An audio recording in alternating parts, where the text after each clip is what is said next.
அதையும் அதுக்குள்ள சேர்த்தவங்க எழுதி வச்சிருக்க பாக்குறோம்.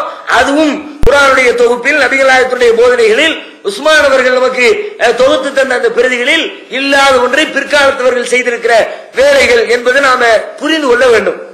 அதே மாதிரி அதில் ஏற்பட்ட இன்னொரு மாற்றம், வடிவத்தில் எழுத்துல மாற்றம் ஏற்பட்டிருக்கிறது. இது மாறத்தான் செய்யும், இதை யாரையும் குறை சொல்ல முடியாது. எழுத்து மாற்றம் இருக்கு, எழுத்து சீர்திருத்தமா நாள் ஆக ஆக ஒரு 500 வருஷத்துக்கு முன்னாடி ஒரு மொழிய எப்படி எழுதினாங்களோ அதே மாதிரி தான் 500 வருஷத்துக்கு பின்னாடி இருக்கிற மக்களும் எழுதுவாங்கன்னு எதிர்பார்க்க முடியாது. நாள் ஆக ஆக எழுத்துல மாற்றங்கள் வந்துகிட்டே இருக்கும். எல்லா மொழியிலேயும் வர்றது இயல்பு. நம்ம தமிழ்லே பாருங்க, ஒரு 500 வருஷத்துக்கு முந்தி உள்ள ஓலை சுவடிகள், பழங்காலத்தில் ஏற்பட்ட கல்வெட்டுகள் நீங்க போய் படிச்சு பாருங்க, என்னமா புரியுதான்ட்டு. ஒன்னும் புரியாது, வாசிக்கவே முடியாது நம்மளால. ஆனா அந்த ஓலை சுவடிகளை வாசிக்கக்கூடிய, பழங்கால தமிழை ஆய்வு செய்யக்கூடிய அந்த அறிவு பெற்றவங்க இருப்பாங்களே, அவங்கள்ட்ட கொண்டு போய் அந்த புக்கத்துக்கு கொடுத்தா அவர் கட கட கட கடன் வாசிட்டே போவார். அதனால எந்த மாற்றமும் இல்ல, எழுத்துல மாற்றம், செய்தியில மாற்றம் இல்ல. அது மாதிரி இப்ப நம்ம தமிழ்ல எடுத்துக்கங்க, எத்தனையோ அப்படி நம்ம மாத்தி வந்திருக்கிறோம். உதாரணத்துக்கு சமீபத்துல மாத்தின ஒரு எழுத்துன்னு சொல்றதா இருந்தா அவளை அப்படின்னு எழுதுறோம். அவளை அல்லது இவனை, இவர்களை, ஏதோ ஒன்னு லைனா போடுறோம்னு வச்சுக்குவோம். இப்ப எல்லாரும் அந்த லை எப்படி எழுதுறோம், ஒரு ரெட்டை சுழி போட்டு அதுக்கடுத்து ஒரு லாவை போட்டுருவோம். இதே கொஞ்ச நாளைக்கு முந்தி எப்படி இருந்துச்சு, மேல ஒரு ஒத்தகம் ஒண்ணு நிற்கும். லாவனாக்கு முந்தி மேல இப்படி ஒரு ஒத்தகம் ஒண்ணு நிற்கும். அந்த ஒத்தகம் போட்டு ஒரு லா போட்டா லைன்னு இருக்கும். அந்த இடத்தையும் ஒரு கொண்டு வந்து வைங்க. ரெட்டை கொம்பு போட்டு ஒரு லாவனா போடுங்க, அதையும் கொண்டு வைங்க. ரெண்டையும் வாசிக்கிறோம், நம்ம எப்படி வாசிப்போம்? அதுவும் லை தான், இதுவும் லை தான்.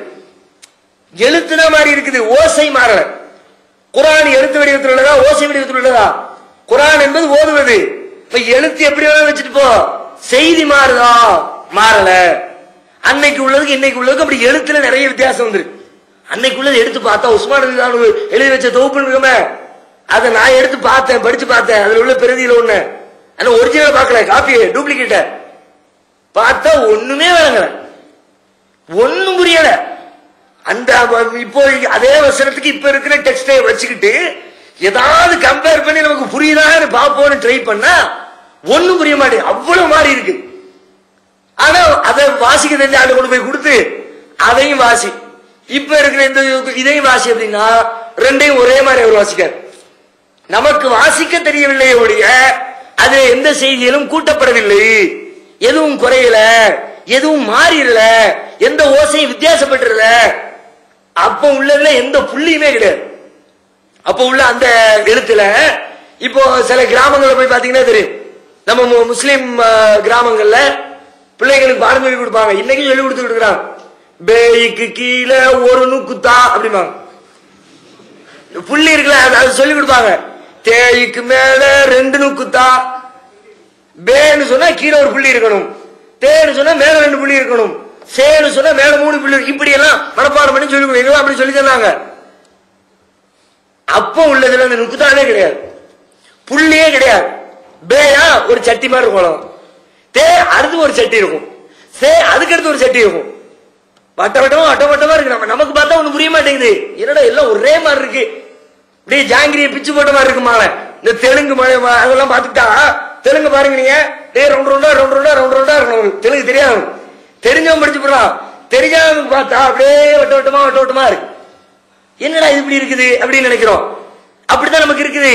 ஆனா அந்த மொழி, அந்த ஆரம்ப நிலை மொழி அறிவு பெற்றவர்கள் கையில கொடுத்தா ஈஸியா வாசிக்கிறாங்க.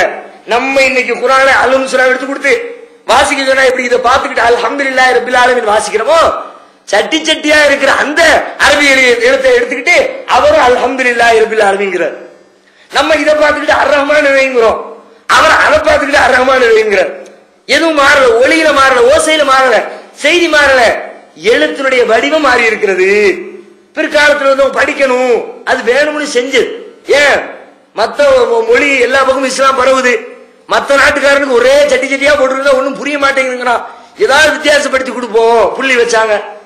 அதுக்கப்புறம் என்ன நடந்துச்சுன்னா, புள்ளிக்கு அப்புறம் இந்த கோடு மேலே இங்கிலையும் கோடு போடுறது இருக்குது, ஆ இ உ அப்படிங்கிற தமிழ்ல ஆன்னு சொல்றதா ஆவுக்கு தனியா ஒரு எழுத்து இருக்கும், ஈக்கு தனியா ஒரு எழுத்து இருக்கும், ஊக்கு ஒரு தனியா எழுத்து இருக்கும். அரபி அரபியில 3 கிலோ வேற ஒரே இடத்த ஒரு கோடை போட்டு விடுவான், அலிஃப் ஒண்ணு நிக்கும். அதுதான் ஆ, அதான் ஈ, அதான் ஊ. எங்க ஊ தேவைப்படுது அங்க ஊவா வாசிக்க, எங்க ஈ தேவைப்படுது அங்க ஈயா வாசிக்க, எங்க ஆணு தேவைப்படுது ஆணு வச்சுக்க. வெறும் கோடு மட்டும் தான் நிக்கும். அந்த மக்கள் அரபு மக்களை பொறுத்த வரைக்கும் இடத்துக்கு தகுந்த மாதிரி இந்த இடத்துல ஆதான் தேவை, பின்னாடி வருகள்னு வருது, அப்ப முன்னாடி ஆவாத்தான் இருக்கும். இது ஈன்னு வாசிக்க கூடாது, ஈனு கூட இவர்கள் கூட வரலாம். இந்த இடத்துல ஈ தேவைப்படுது, இந்த இடத்துல ஊ தேவைப்படுது, உலக்கு லக்குன்னு வருது பின்னாடி, முன்னாடி அப்போ இத ஊன்னு தான் வாசிக்கணும், அப்பதான் உலக்கு கரெக்டா வரும்.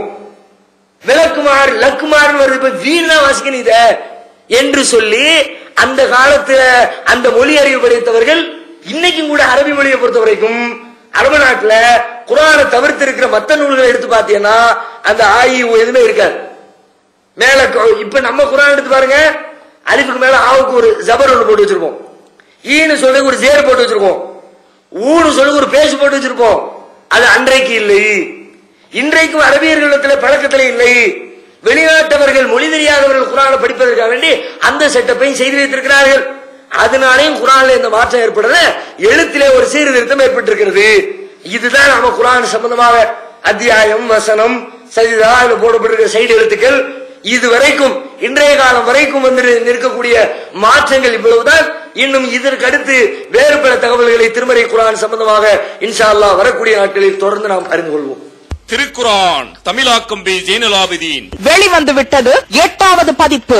அனைவருக்கும் புரியும் எளிய நடை, தேவைப்படும் வசனங்களுக்கு தெளிவான விளக்கங்கள், கலை சொற்களின் விளக்கங்கள், திருக்குர்ஆன் எவ்வாறு அருளப்பட்டது, எவ்வாறு தொகுக்கப்பட்டது என்பது குறித்து முழுமையான விளக்கம், நபிகள் நாயகம் ஸல்லல்லாஹு அலைஹி வஸல்லம் காலம் முதல் இன்று வரை குர்ஆன் பாதுகாக்கப்பட்ட வரலாறு, திருக்குர்ஆன் இறைவனின் வார்த்தைகள் என்பதற்கான அடுக்கடுக்கான ஆதாரங்கள், முந்தைய பதிப்புகளை விட மெருகூட்டப்பட்ட செய்திகள், கூடுதலான பக்கங்கள், அழகிய வடிவமைப்பு, உயர்தரமான பைண்டிங். விலை ரூபாய் 300 மட்டுமே.